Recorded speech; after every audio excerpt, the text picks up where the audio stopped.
Старт проекта «Спорт в движении». Зал полон игроков, которые нацелены на победу. Ребята сегодня соревнуются в интеллектуальном этапе «Наука и образование», суть которого – дать правильный ответ на вопрос ведущего. Как называется боязнь цветов?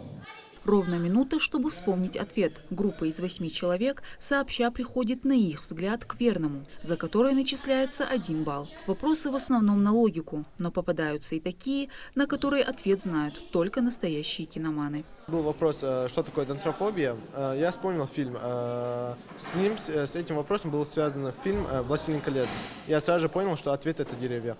Всего принимают участие 15 колледжей Сунжинского и Назрановского районов, более 130 студентов, которые прошли 2 раунда интеллектуальной игры – командный и битву капитанов. Дискуссии проходят шумно и весело. Пройдя всю игру, ребята получили заработанные баллы. Большинство участников остались довольны своим результатом. Смотря на то, сколько баллов набрали другие команды и сколько баллов набрали мы, могу сказать, что у нас довольно подготовленная команда.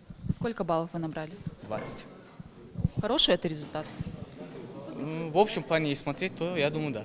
Организатор проекта «Спорт в движении» – региональное движение первых. Их цель – отобрать максимальное количество ребят, которые заинтересованы в самореализации и личностном росте. Ребятам нужно говорить друг с другом, ребятам нужно прокачивать свои знания не только в учебе, в колледже и так далее, а в общественной деятельности, вообще в жизни, в социальной жизни. Участников проекта «Спорт в движении» ждут еще несколько этапов. Они должны выложиться на максимум, чтобы одержать призовые места. Победители получат возможность показать свои силы на федеральных площадках. Мадина Цора, Мавладгирей Ахильгов, Магаз 24.